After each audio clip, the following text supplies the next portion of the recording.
After getting off of a sales call with a software sales rep for something I genuinely had some interest in, but perhaps not enough to buy right at that point, I realized I had done it. I didn't do it on purpose, but your prospects and customers use these things every day. Some intentionally to get sales reps off the phone, others, like me, because they aren't sold enough right now to make a decision, so they do it too. I threw out a fuzzy phrase. That's a term I developed many years ago. A fuzzy phrase is something that really says nothing.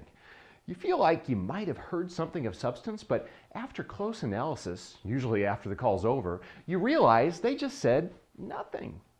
I said, "I'll give it some consideration and we can talk again." He accepted it and it got him off the phone.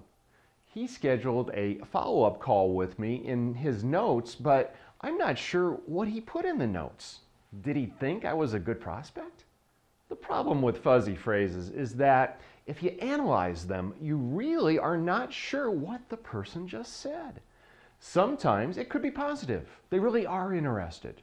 Other times it could be negative and they're just trying to get us off the phone. In yet other cases, maybe the person is wishy-washy and making no decision is the easiest thing to do. In all of these cases, the fuzzy phrases waste your time, and even if there is interest, they extend your sales cycle. Here are some examples. When someone says, "We'll have to talk about that sometime," or "At some point, we'll need to get together and discuss it," or "We might be able to use you in the third quarter." So what should you do?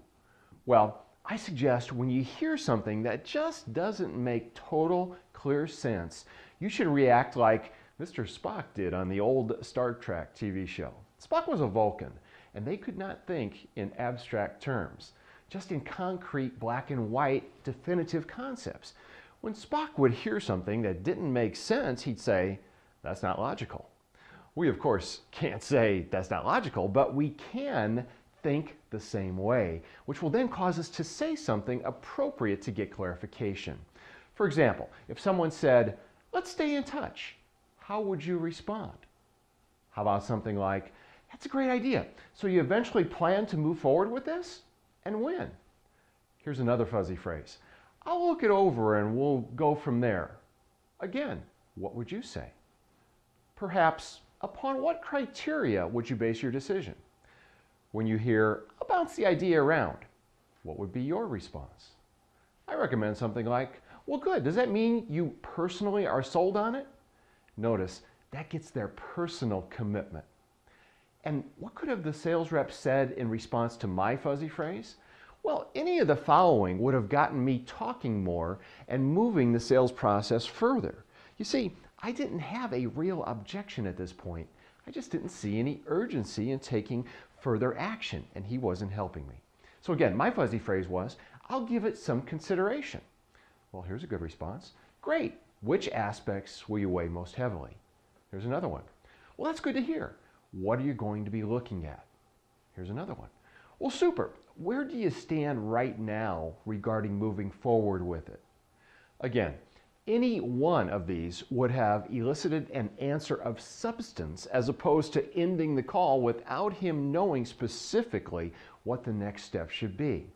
Now, some people who aren't quite assertive might say that these questions are pushy. That's nonsense. They're definite. They get answers. Even if you find that the person is not a prospect, that's better than determining it later after wasting more time on further calls. The next time you hear something that does not make total sense to you, question it, and you'll find you move more sales situations further more quickly.